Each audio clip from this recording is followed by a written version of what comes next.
Senhoras e senhores, horrível público, com vocês o conto O Retorno, por Vanessa Honorato. Não venha me perguntar por que depois de todos esses anos só agora resolvi falar. Por que decidi desenterrar um assunto com o qual eu nunca de fato me envolvi? Bem, não adianta perguntar, porque a resposta exata eu não tenho. Talvez seja pelo fato de que presinto que meus dias estão findando e não tenho filhos nem netos para quem deixar o meu relato. Hoje, neste leito de hospital, os médicos e enfermeiros associam meu comportamento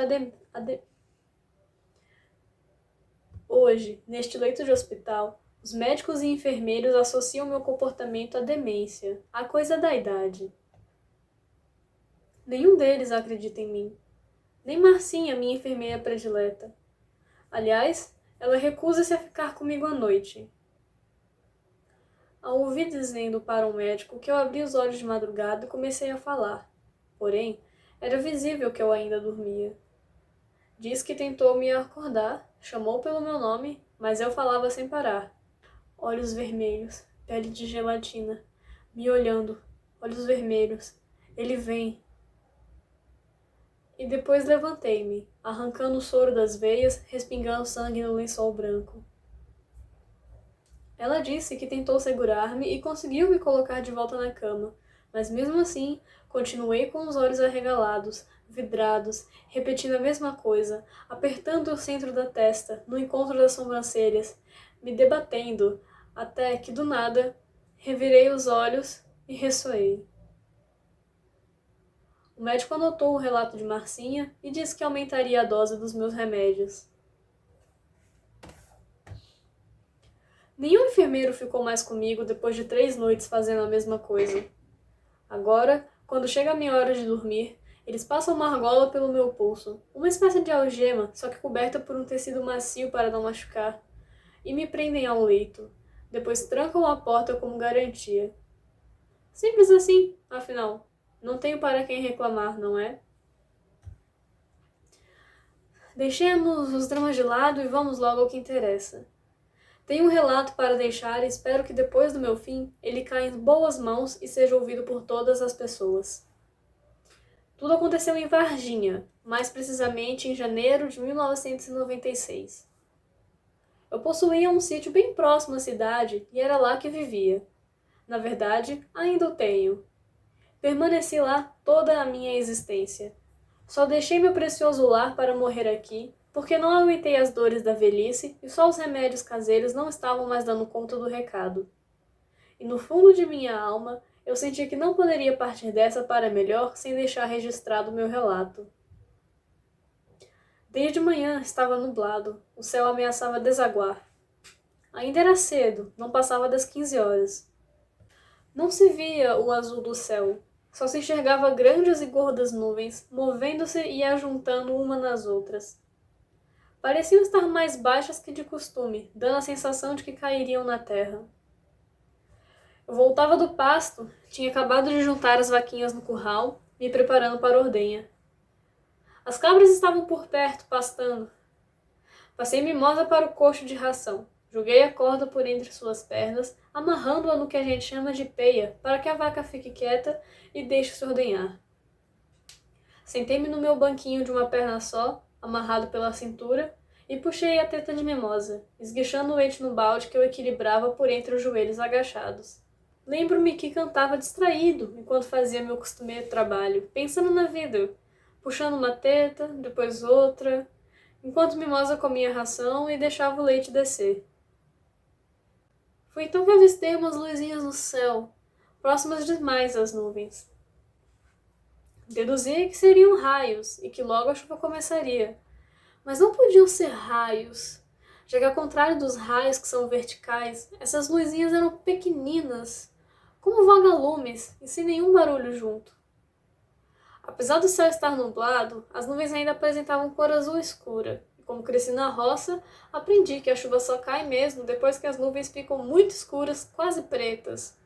para logo branquearem e daí sim chover, o que não era o caso.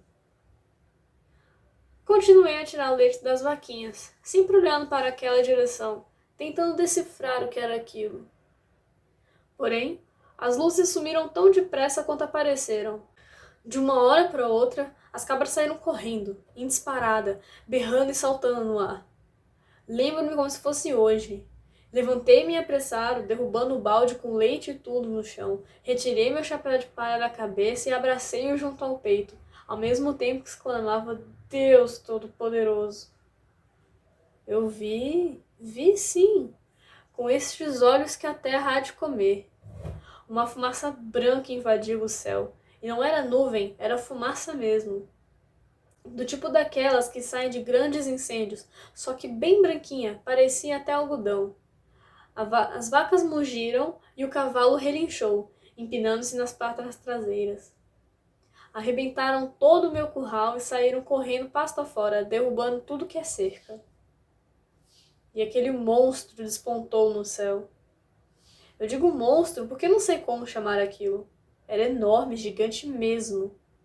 Era comprido, parecia um ônibus flutuando. Possuía algumas luzes pequenas espalhadas pelas bordas, mas não fazia barulho algum. Apenas flutuava, passando lentamente bem diante dos meus olhos. Senti uma forte vibração no meu corpo. Minhas pernas pareceram moles e sem ossos. Caí ajoelhado no solo sujo de esterco de vaca, ainda segurando o chapéu junto ao peito. Minhas mãos tremiam e não demorei a entrar em convulsão. Apaguei.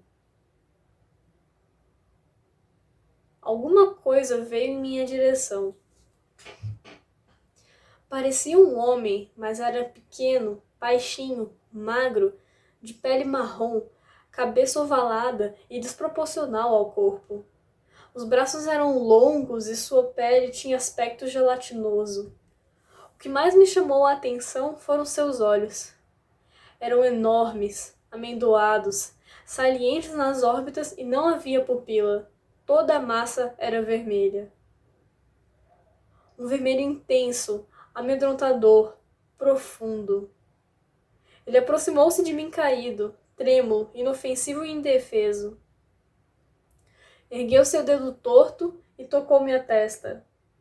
Eu tentei falar, tentei ao menos gritar, mas nada saiu de dentro de mim, a não ser minha urina que sentia encharcando minhas calças. Pensei que meu fim tinha chegado. O seu dedo era frio e aderiu-se bem à minha pele, como fazem as pererecas quando grudam em uma superfície lisa. Ouvi um som semelhante a um grito estridente, mas percebi que se passava somente dentro de minha mente.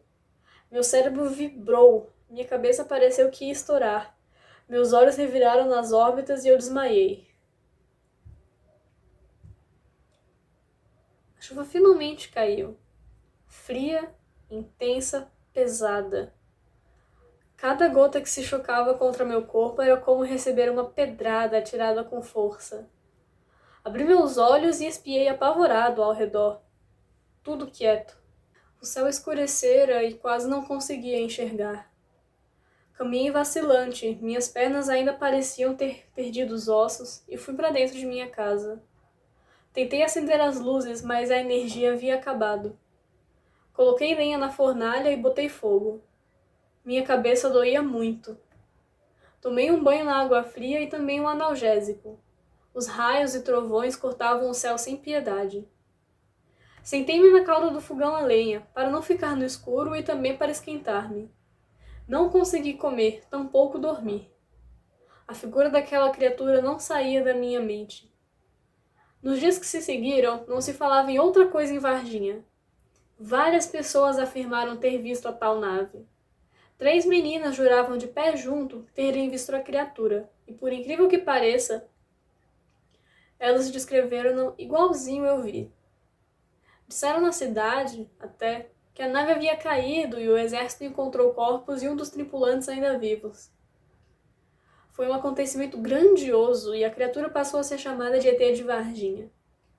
A mídia em peso fez acampamento aqui por vários dias, meses e posso dizer até anos.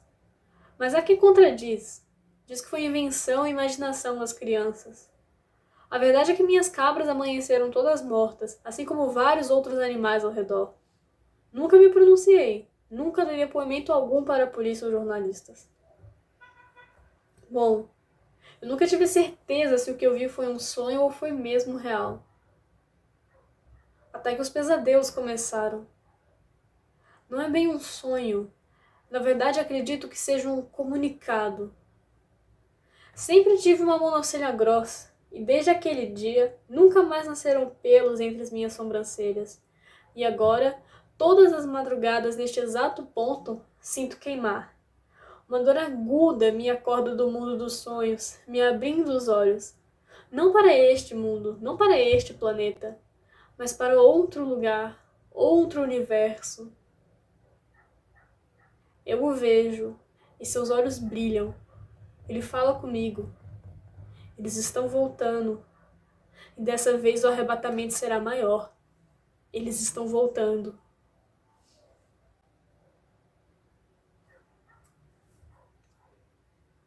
Fim. Muito obrigada pela atenção e bye bye.